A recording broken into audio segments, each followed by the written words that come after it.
Isang gabi ng matinding takot at kaguluhan ang yumanig sa loob mismo ng Senado nang biglang umalingaw-ngaw ang sunod-sunod na putok ng baril. Marami ang nagulat dahil hindi naman natin inaasahan na ang lugar na paggawaan ng batas ay magiging mukhang eksena sa isang pelikula. Kumalat agad ang usap-usapan na nilusob umano ng mga armadong grupo ang gusali upang pilit na arestuhin ang isang mambabatas. Dahil sa tindi ng mga balita, nagkaroon agad ng malaking press conference ang mga autoridad kung saan ipinakita nila ang mga kuha mula sa CCTV para malaman ng publiko kung ano ba talaga ang totoong nangyari sa madilim na gabing iyon. Sino nga ba ang unang nagkamali sa pagbasa ng sitwasyon at sino-sino ang mga dapat managot sa likod ng malaking kaguluhang ito? Pero bago po ang lahat, baka pwedeng palike ang video na ito dahil napakalaking bagay na ito sa aming content creators at mangyaring mag-comment sa baba kung taga saang lugar ka para malaman namin saan umaabot ang ating mga video. Maraming salamat po. Balikan natin ang takbo ng kwento noong May 13 kung kailan nagsimula ang lahat ng tensyon. Bandang hapon ay uminit ang paligid nang magpahayag si Senador Bato de la Rosa at nakiusap sa publiko na suportahan siya dahil sa mga ulat na baka may maganap na pag-aresto. Ilang sandali lang matapos ang kanyang panawagan, natapos na ang sesyon sa Senado at sabay namang lumabas ang balita na hindi naglabas ng utos ang Supreme Court para harangan ang pag-aresto sa kanya. Dahil sa takot na baka biglang may pumasok na mga pulis, nagpasya ang pamunuan na i-lockdown ang buong gusali para sa seguridad ng lahat ng tao sa loob. Habang nangyayari ang lockdown sa loob, may mga nakapansin naman na may mga ahente ng NBI na nakapwesto sa labas, partikular sa bahagi ng GSIS. Paliwanag ng mga opisyal, nandoon ang mga ahente dahil humingi ng tulong ang GSIS na bantayan ang kanilang pasilidad.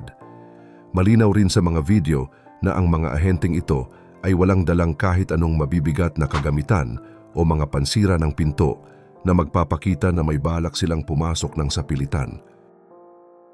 Kaya lang, lalong natakot ang mga tao sa loob ng Senado nang makarinig sila ng tunog ng nagbabarena.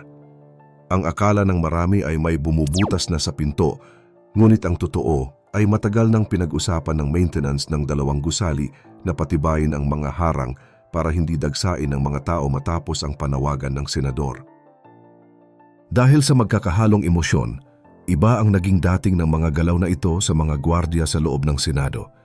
Nagsimula silang magtipon kasama ang mga Marines at nagbigay na ng utos ang kanilang pinuno na ihanda at ikasa ang mga baril habang pumiposisyon sila malapit sa pinto kung saan nakatayo sa labas ang mga NBE. Dito na nagkaroon ng malaking hindi pagkakaunawaan na humantong sa pinakamatinding bahagi ng gabi. Nang buksan ng pinuno ng seguridad ng Senado ang pinto, tinanong niya kung sino ang nandoon at sumagot naman ang ahente na sila ay mula sa NBI. Subalit sa hindi malamang dahilan, biglang nagpaputok ng 3 beses ang opisyal ng Senado malapit sa kinaroroonan ng ahente. Sa tindi ng gulat at sa pag-aakalang buhay niya ang nakataya, mabilis na nagtago ang NBI agent sa likod ng aircon at nagpaputok din habang paatras siya para protektahan ang sarili.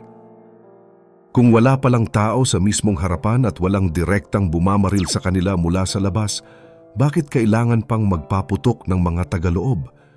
Dito na pumasok ang mga eksperto para suriin ang mga naiwang ebidensya sa mismong lugar ng krimen.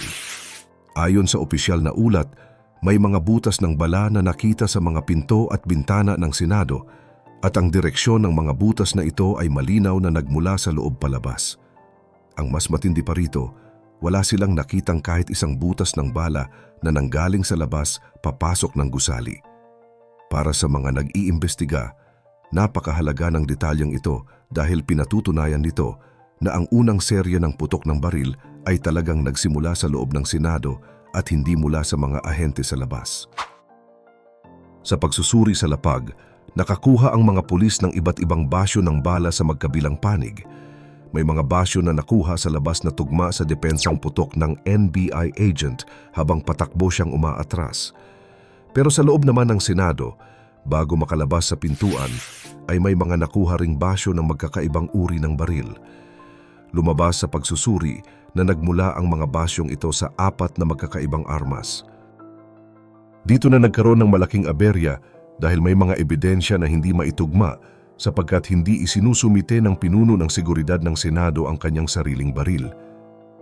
Pinapunta na siya ng mga autoridad sa kanilang tanggapan para iabot ang kanyang armas pero hindi siya sumipot. Dahil dito, nananatiling kulang ang mga sagot kung sino pa ba ang mga nagpaputok ng baril sa gabing iyon at kung saang direksyon pa nila ito itinutok. Habang patuloy ang pag-aayos sa lugar, may isa pang kakaibang pangyayari ang naganap bago magmadaling araw. Bandang 2:30 ng umaga, nakita sa video ang isang sasakyan na konektado kay Senador Robin Padilla na mabilis na umalis sa lugar. Kasabay nito, nabanggit din sa ulat ang biglaang pagkawala ni Senador Bato de la Rosa sa loob ng Senado. Malaking usapin ito dahil nasa ilalim siya ng pangangalaga at proteksyon ng Senado, kaya nagtataka ang marami kung paano siya nakalabas sa gitna ng mahigpit na seguridad at kung sino ang mga taong tumulong sa kanya. Para sa mga opisyal ng batas, malinaw ang kanilang huling pasya na walang naganap na pag-atake. Ang buong gabi ay naging bunga lamang ng maling akala dahil sa presensya ng NBI, sa tunog ng nagbabarena at sa armadong reaksyon ng mga gwardiya sa loob. Pero kahit may paliwanag na, hindi pa rin matahimik ang publiko. Kung walang totoong kalaban, bakit may nag-utos na magpaputok? Bukod dito, may lumabas pang isang matinding kwento mula sa isang sikat na mamamahayag na si Ramon Tulfo. Ayon sa kanyang pahayag sa internet, may isang malaking politiko umano ang tumulong kay Senador Bato para makatakas gamit ang isang mamahaling yate mula sa Manila Yacht Club patungong Batangas bago sumakay ng chopper papuntang Mindanao. Bagamat ito ay isang hiwalay na paratang at wala sa opisyal na ulat ng pamahalaan, lalo naman nitong pinalaki ang ingay ng bawat panig. Dahil sa dalawang magkaibang kwentong ito, lalong nabaon sa mga mabibigat na tanong ang buong bansa. Kung titingnan natin ang opisyal na takbo ng oras na inilatag ng mga investigador, mas makikita natin kung gaano kabilis naging marahas ang mga pangyayari. Bago pa man magkaroon ng totoong putukan, may mga mahahalagang dokumento na pala na pumasok sa Senado. Bandang 7:00 ng gabi, may dumating na opisyal na papeles para sa isang proseso ng pagpapatalsik at eksaktong 7:22 ng gabi ay formal na itong natanggap sa loob ng gusali. Pagkatapos ng 23 minuto, partikular na noong 7:45 ng gabi, doon na nga narinig ang unang serye ng mga putok ng baril na naging simula ng malaking gulo.